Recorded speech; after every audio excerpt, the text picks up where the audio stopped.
NASA Communications, this is Mission Control Houston. Please call station for a voice check.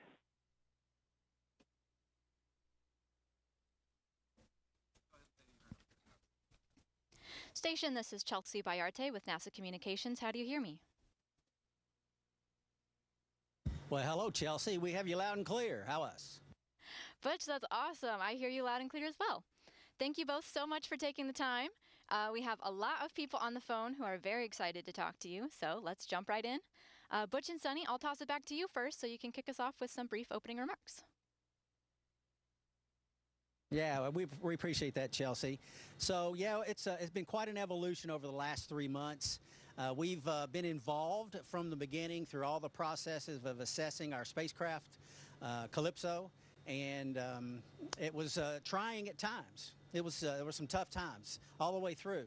You certainly, as the commander and the PLT of your spacecraft, you don't want to see it go off without you, but that's where we wound up. And through all the process, most of the news we heard, as we would hear things over the news waves and the different means that we have to get information up here, that 80% of the time you'd hear Suni and Butch, Butch and Suni, Suni and Butch, Butch and Suni. And I just want everybody to know how much we appreciate that. The concern for us specifically is very heartwarming and like I said, much appreciated. Every time I talk to someone that we're praying for you. There's prayers coming up for me and Suni both. Street signs, people we don't even know across the nation. Suni and Butch, we're praying for you. Come on back. All those things, and I can tell you, it really goes a long way, and we so much appreciate it. And even the opportunity to share a couple of thoughts now. I'm not sure how much we can share that you don't already know, but I know you've got some questions prepared, and we're ready to answer as best we can. All right, thanks so much, Butch. Let's begin the Q&A. Media on the phone, if you'd like to ask our NASA astronauts a question, please press *1 on your phone to enter our question queue. We have several people dialed in today, and I want to get to as many of you as I can, so please try to ask just one question. But we'll begin now with Gina Sinceri with ABC News. Good afternoon. So you're on an extended mission. You've done these before, but what are the ups and downs for you as you look forward to the rest of the mission? Well, Suni Williams has just been named the commander of the space station. She'll take over in a couple of weeks. I'm going to let her start off with answering that question. So I think, what we look forward to is being here and being part of the crew that's here. We've been part of Expedition 71. They're a great bunch of people, and we've tried to just jump in and do whatever we can. We're waiting for Nick and Alex to get up here as part of Expedition 72 once we hand over. We just got Don Pettit and Alexei and Yvonne here, so I mean, we're here with our friends. I think that's really a key part of being on the International Space Station and actually just doing the work. So that's, I think the up part is we're here with our friends. We've got a ride home, and we're looking forward to the next couple months and doing a lot of stuff for the International Space Station. We'll go now to Marcia Dunn with the Associated Press. Butch and Suni, when you launched, you figured you'd be back home in Houston to vote on Election Day. Have you requested your absentee ballots yet so you can vote from space? If you could elaborate on this, and what else are you missing on a personal note?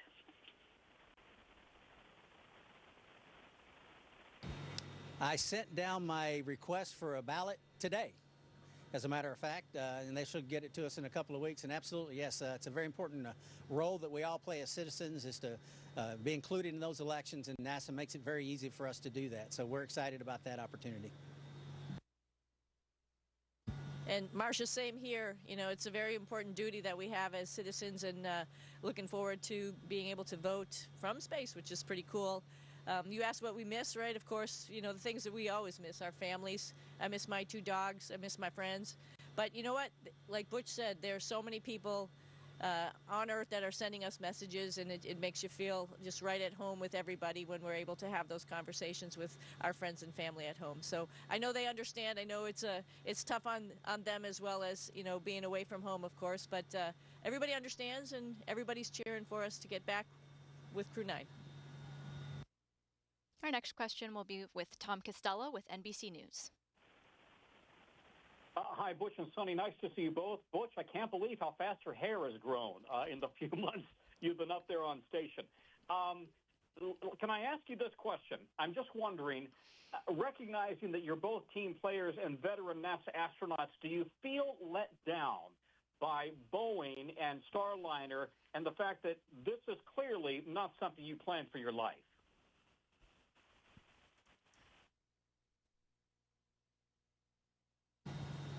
Let down? Absolutely not. Never entered my mind. I don't think Suni's either until you mentioned it. It's a fair question. I get it. I can tell you, I thought a lot about this press conference and what I might say, what I wanted to convey, and there's no way to convey every single piece of information that needs to be said to understand a majority of the questions that we might get asked. But I will say this, Suni's got this shirt on. It's got that NASA meatball, we call it, on it, and that represents something that we stand for as an agency. We go beyond. We do things that are out of the ordinary. We send humans to space. And yeah, we're here today on the space station. Even today, this operation, this is not easy. NASA does a great job. The people at NASA do a great job of making a lot of things look easy.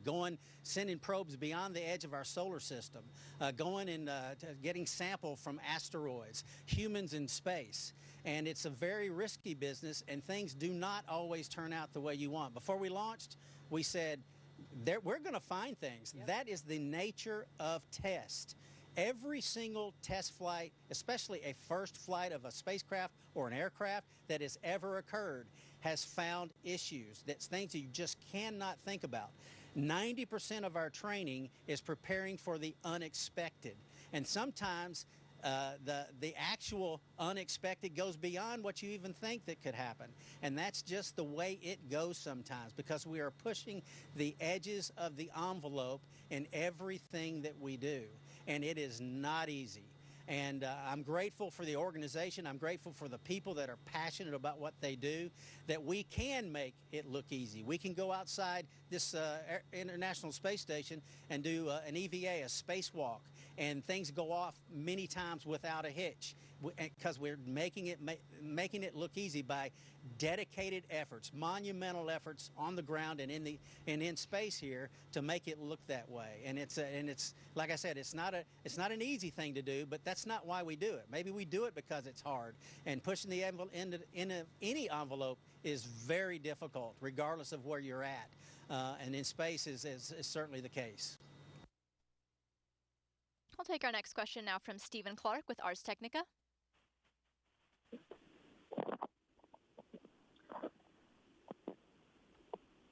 Hi, thank you for taking my question. Stephen Clark from Ars Technica.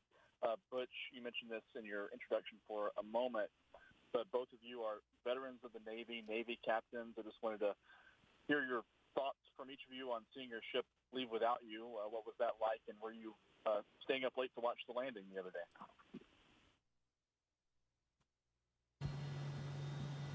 Well, we actually had a couple duties while we were getting ready to let Starliner depart. There's some things that the International Space Station has to get ready and be prepared and make sure that it understands that a visiting vehicle has undocked and it goes back to its normal regime of operating. So actually we were tasked with that.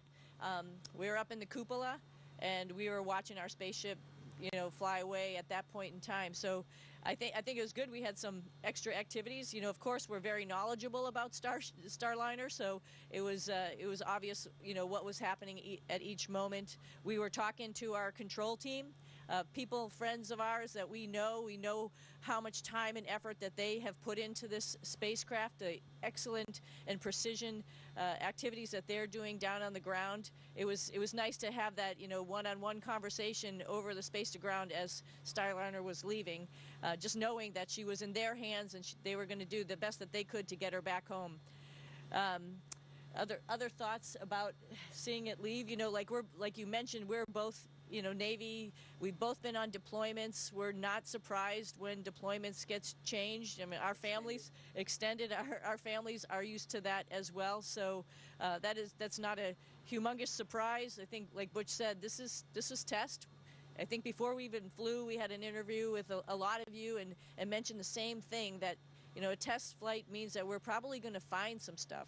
We've done as much as we can to look at the envelope that we're going to operate in, but this is the first time that we've had humans in space in Starliner, and we did find stuff, and you know, we made the right decisions, and we're here, and that's how things go in this business. Like Butch said, it's risky, and that's how it goes in the business. We'll go to Joey Roulette with Reuters. Hey, thank you. For both of you, you know, you both have had, for the past few years, you've played a very kind of intimate role in Starliner's development, which, of course, has not been easy for Boeing for a number of reasons. And I know failures is common in spacecraft testing, but looking back, what could Boeing have done differently in Starliner's development?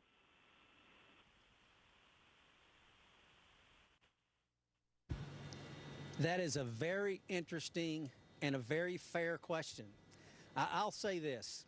There is not enough time right now to go into all the details to make any answer I think that I could give make complete sense. I could say a few things and it would be taken the wrong way, a way that I didn't mean it to be. So for questions like that, all that will play out in the coming months. We've got lessons learned that we will go through. We will have discussions. We will be involved with those discussions, and things that need to change will change. Obviously, when you have an issues like we've had, there's some changes that need to be made.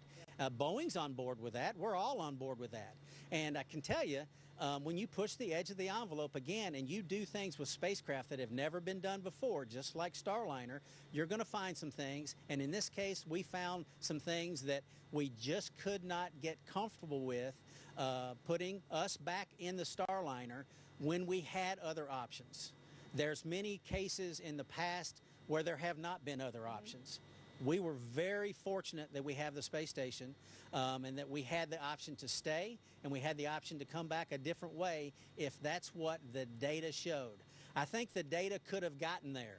We could have gotten to the point, I believe, where we could have returned on Starliner, but we just simply ran out of time because there's other tests that need to be done and other assessments that need to be done, and had we had a little more time, then we could have done it. And why didn't we take the time? Well, it's the International Space Station. We've got 7 people, 7 USOS crew on board, 12 total, and we've been 6 on board for quite some time. And to staff the space station with 6 people, we've done it well, I think, over the last couple of months, but it's not prepared for that long term. And so we had to make some decisions on a timeline. And the timeline came to the point to where we had to decide, is Starliner coming back with us or without us? And we just did not have enough time to get to the end of that runway where we could say that we were going to come back with it. I think we'd have gotten there, but we just ran out of time. We'll take our question now from Jonathan Seri with Fox News. Thanks so much for taking the time to do this. Butch, you mentioned at the beginning of this news conference you appreciated all the prayers. You've been very forthcoming about your faith throughout this mission. I'm wondering how your faith has helped you throughout this mission and whether there are any ways in which this mission has informed or influenced your faith.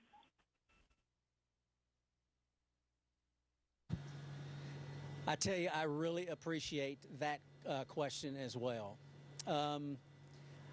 I don't want to take advantage of my position to do things and say things that are outside the realm of what should be done and said in any forum. But I will say this. If you really want to know how I feel about all of this, 2 Corinthians 12, 9 and 10. You can look that up and it'll kind of tell the story. 2 Corinthians 12, 9 and 10. I'll take a question from Mark Strassman with CBS News. Great to talk to you again. Suni, I have one for you and then one for Butch. But Suni, slight variation on you trained for a round trip on Starliner, and that's not how it worked out. So how do you feel about coming home on SpaceX? And Butch, you went up for, you thought, roughly 8 days. It's going to be more than 8 months. Talk a little bit about the psychological adjustment for you and your family. That's a good question. So it's interesting questions. You know, when Butch and I were preparing for this flight, you know, we obviously had talked about it a lot, and we had talked about it being a test flight, and knowing that It was scheduled for 8 days. There could be other things that would keep us here a little bit longer. We've been training for not only Starliner, but also the International Space Station for a number of years.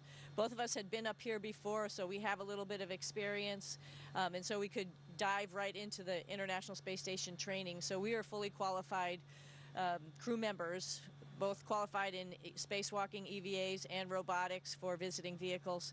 So the transition was not that hard. You know, both of us are mechanically inclined, righty-tighty, lefty-loosey. There's a lot of things to do on the space station when it comes to, you know, maintenance and repair. Maybe we didn't get all of the science experiments, you know, training before we left, because that was not really initially on the plate.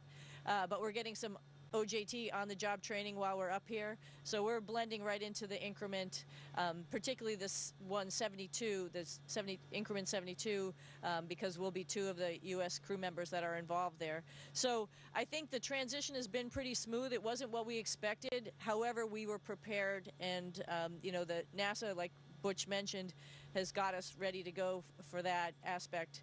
So flying home on SpaceX on a Dragon, you know, there's been a Dragon here the whole time we've been here, of course, with Crew 8 that came up on the Dragon. So we've had the opportunity to go in the spacecraft, look at it, and work with our other crew members to get it ready to be our, you know, emergency escape vehicle if we have to use it. And then, you know, of course, we're getting some training on the Crew 9 vehicle as it comes up. We're excited to fly in 2 different spacecraft. I mean, we're testers. That's what we do. You know, we look at different aircraft, spacecraft, whatever, evaluate it, and that's a pretty unique opportunity. I think, like you know, this was not the very first option. We wanted to take Starliner to the completion and land it back on land at home. But, you know, you have to turn the page and look at the next opportunity and, you know, do good for the agency and the country, and we'll come back with some evaluations of both spacecraft, and that, I think we're pretty fortunate for that. I think I remember your question. Sorry, I talked too much. No, it's good. It's good. Let me answer your question like this. So Suni wore a NASA shirt to represent NASA and who we are with, right? I wore my Naval Aviator Pilot Astronaut Wings shirt. That's both of us. I'm NASA, she's Navy Pilot Astronaut Wings as well. These wings represent honor, courage, and commitment. NASA, our core values within the astronaut corps at Flight Operations Directorate, Johnson Space Center, we have core values that we stand by. And there's many of those. Many of those are biblical principles. I can sum it up in one word, and that's resiliency. We are tasked, and we learn, and we train to handle all types of situations. And this is not just at NASA. This is something Suni and I have done for an entire career. And this is something that, you know, she doesn't have children, but she has some nieces and nephews, and I know she instills in them the same thing I instilled in my daughters, my wife and I, and that is to be resilient. You have to go with what the good Lord gives you, whatever that is, whatever is allowed, whatever comes by. And, you know, I don't look back and say, woulda, shoulda, coulda. I look back and say, going forward, how can I fix? What can we do to make this better? And that's our mindset right now. I don't look back and say, oh my, this or that. I don't. Yeah. And that's not, you know, it's more this resiliency is not, it's not what we do at NASA. I think it's more who we are. And we deal with all types of difficulties in all types of situations. And it builds a great deal of fortitude, and it builds a great deal of character, not just within NASA, but all of the contractors, because like I said earlier, this is not an easy business. So we go with it. 8 days, it was more than 8 days, but 8 days is a number that keeps getting said. It was going to be longer than that. But 8 days to 8 months or 9 months or 10 months, whatever it is, we're going to do the very best job we can do every single day, because that's what the folks that do this type of job have to do. You have to have that mindset, because it is not an easy business, like I said. Thank you both. We'll take our next question from Jeff Faust with Space News. Hey, good afternoon.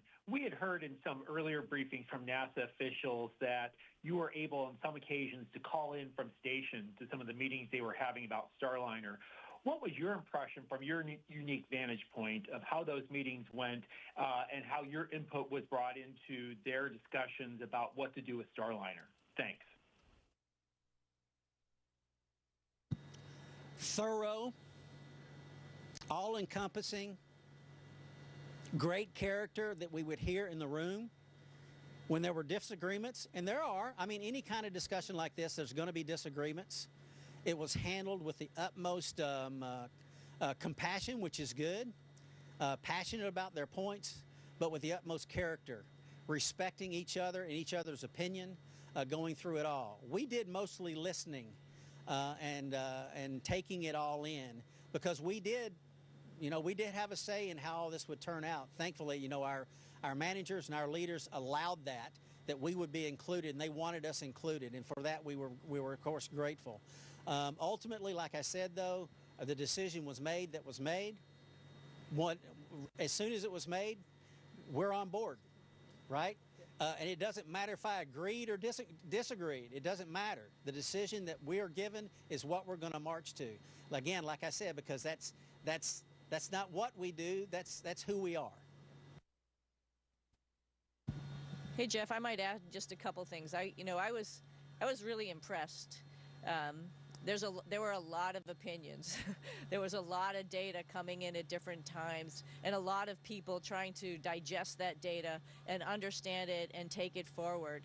I think it was really impressive for our leadership and our management to take the time and listen to everybody's opinion and really try to understand where all of that was going.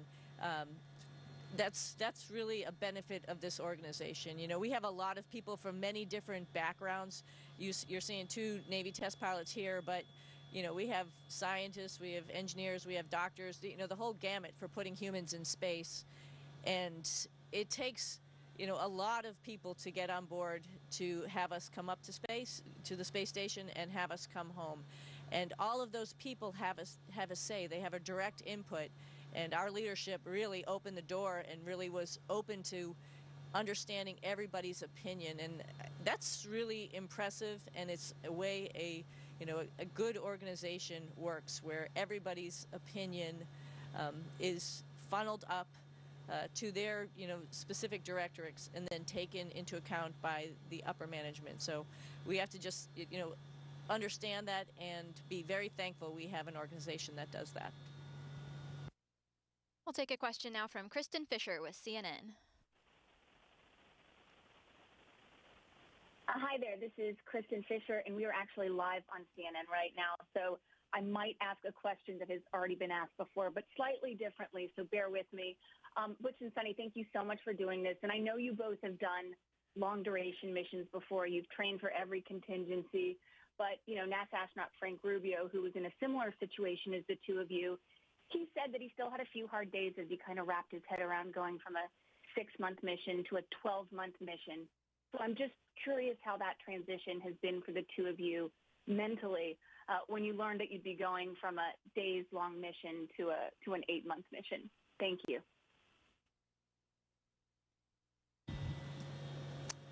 Well, like I said earlier, there's one thing that I try not to fret over. Maybe fret's the right word. Things that I can't control, I'm not gonna fret over it. I mean, there's no benefit to it at all. Yep. So my transition was, maybe it wasn't instantaneous, but it was pretty close. Yeah. If I can't affect it, if there's nothing we can do, there's nothing we can do. So we march forward, carry out the plan of the day, as we used to say back in my AOCS days, and shortly thereafter. Aviation Officer Candidate School, by the way, that's what that means. And it was very short-lived, if at all, for me. Yeah. It's on. Yeah. Kristen, I just add two thoughts to that. For us, I think that's Butch hit the nail on the head. You sort of turn to and just take on the next activity of the day, and that's what we do. We're professionals. I think I have to say, though, in the back of my mind, there's folks on the ground who had some plans, right? Like my family, and so to spend some time with my mom. And I think I was fretting more about that, like the things that we had sort of all talked about and planned for this fall and this winter. And I think I was a little bit nervous, to be honest with you, to say like, okay, I'm not coming home for it. But you know what? Like we both mentioned in the very beginning, everybody, is on board and is supporting us while we're up here. So I think that fret went away real quick, as well as the idea of like, hey, we're here and we're going to be the best crewmates that we can be for our crewmates up here. That's great to hear, you guys. Our next question now will come from Lauren Grush with Bloomberg. Hi, Butch and Suni. Thank you so much for doing this. Earlier, you talked about watching Starliner go home. I'm just curious if you can go more into the emotions you were feeling when it ultimately returned safely. Was there any disappointment that you weren't on it?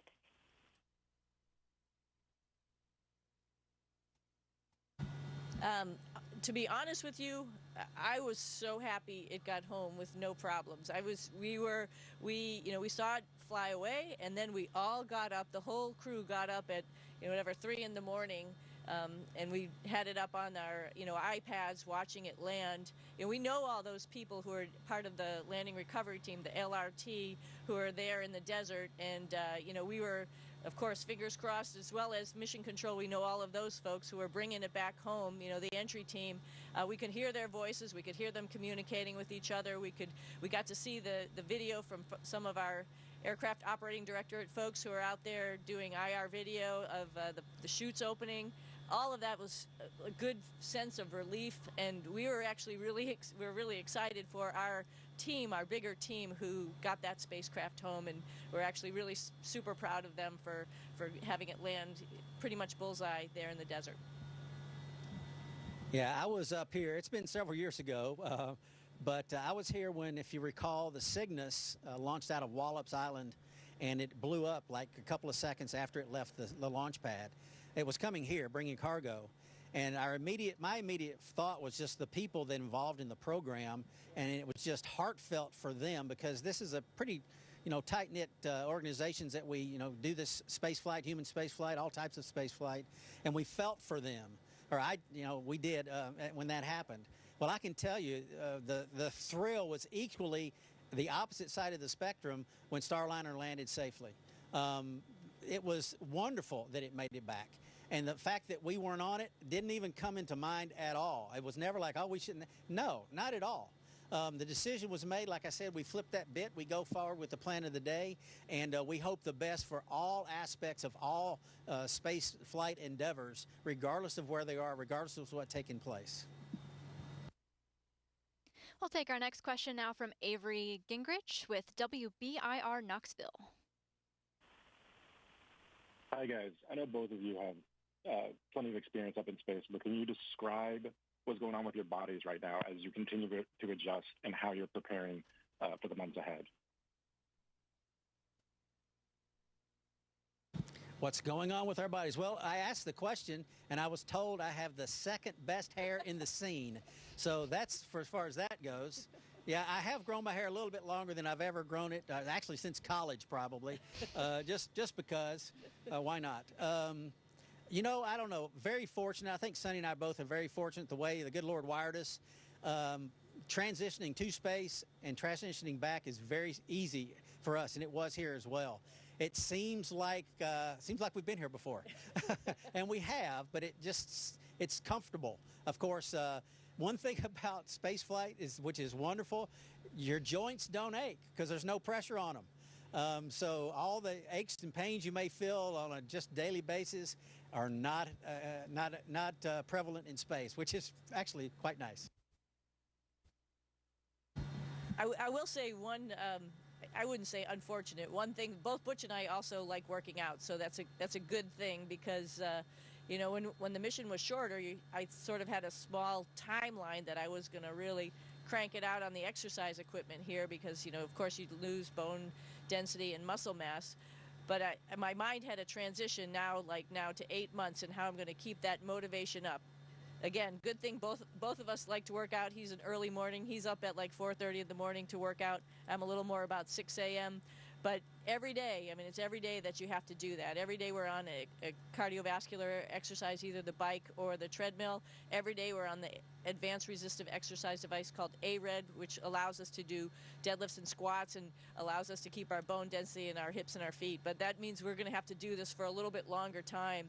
I had seen Frank stay up here for a long time and some other folks and thought about like what I would want to do, because I like mixing it up a little bit. So we're working with our strength and conditioning guys to add in a couple more exercise and stuff to keep it going. You don't want to lose it, because every day that you don't work out, you're gonna lose some bone density. So we have to keep it up, and that's a way of life.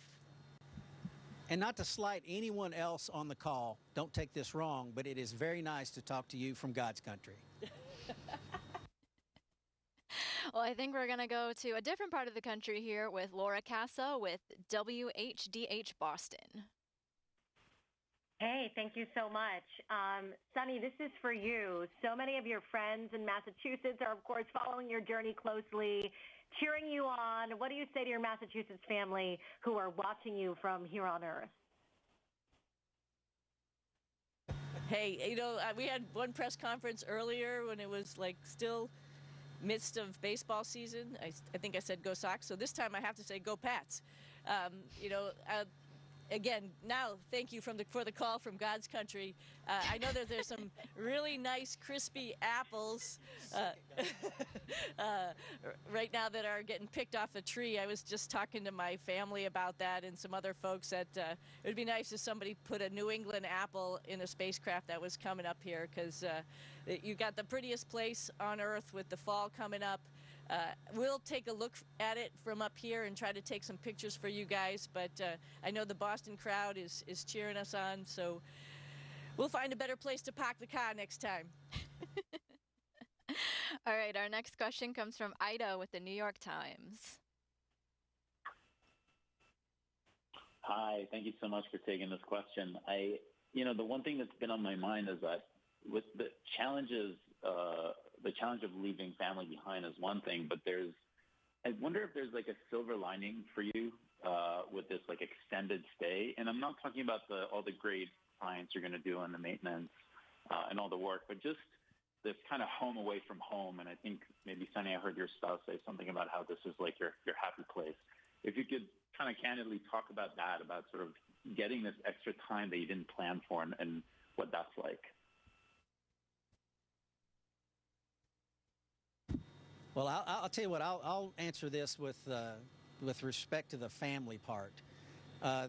Trying times, and this is, my daughter's, I'm going to miss most of her senior year in high school, my youngest daughter, and my oldest daughter's a sophomore at East Texas Baptist University, and I wasn't able to be with her during the summer. But like I said earlier, we've tried to teach them the principles that are important and let them understand that trials, however you judge what a trial might be, makes you stronger. And in that respect, I'm grateful. I'm grateful that, it's played out the way it has. We're here, we're safe, we're in a place that we're both familiar with and doing things that we actually enjoy doing. And but for them, it is different, and they're going to learn from this, and they're going to grow from this, and like they never could have in any other situation. And for that, I am grateful. Yeah, and I think you hit the nail on the head. My husband has said that. My mom has said it before too. This is my happy place. I love being up here in space. It's just fun. Every day you do something that's work, quote unquote. You can do it upside down. You can do it sideways. So it adds a little different perspective. And about staying up here longer, one of the things I was sort of regretting about a short duration flight is I wasn't going to be able to share it with a lot of people. One of the things I like to do up here is sort of write like a little recap of the week and send it down to people so they can see what fun we're having and what kind of work we're doing up here, because it is so much different than being on Earth, and I think it opens up that door of making you think a little bit differently, just perspective. And I have that opportunity. I think I was on week 12 of writing a journal to send down to folks, and I'm really feel very fortunate about that, being able to send it to people and they can understand what we're doing up here and see that, we're living in a remote area, but we're doing world-class science as well as, living with other people, for the betterment of so much, and, being able to have a perspective out the window as well as a perspective upside down or sideways is something that I hope we can pass on to the rest of humanity. All right, our next question is with Aishwarya Kumar with ESPN. Hi, thank you guys so much for taking the time. My question is for Suni, and it's a little philosophical, so apologies for that. But what do you feel in your body, your mind, and your soul when you run in space, and how does it compare to running on Earth?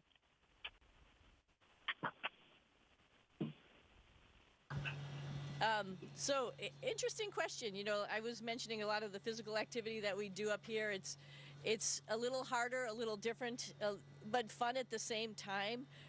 When I'm on Earth and I'm running or moving, there's a lot of things going on in your mind, but you can't get away from being on Earth. I love to take my dogs for a walk early in the morning, so you can, hear the birds singing and hear the day start here. That's really not the activity. It's sort of funny though that I just thinking about it, when I first got up here, I saw something fly by and I thought it was like a bug, but then I realized, oh yeah, we're up in space. That's not going to happen. So your mindset sort of changes. But then again, like I was just mentioning in the question beforehand, your perspective changes, and being able to be on the lifting device and looking right out the cupola window above you and seeing our planet go by, and then taking the moment to go and look in the window between sets, or just to have that moment to be quiet on the treadmill or whatever, it takes you to a different place, and it's very peaceful up here a lot of times. There's a lot of work that's going on, but it also gives you a time to be a little introspective, a little change your perspective on a lot of things how we do things on Earth. Like, it really is difficult for me to imagine people on Earth not getting along together. It's the one planet we have, and we should all really be happy that we're there together, because that's it. That's our place. So I think that's pretty much how I feel about that. It just changes your perspective. I can tell you, if you're looking for a guest picker for College Game Day, give me a call. Also, I've been asked several times, yes, I do have the SEC network. All right, well, that is all the time that we have. I want to sincerely thank you, Butch and Suni, for participating today. We can't wait to follow along with the rest of your mission. Goodbye, good night, and thank you again. Station, this is Houston ACR. That concludes the event. Thank you to all participants. Station, we are now resuming operational audio communications.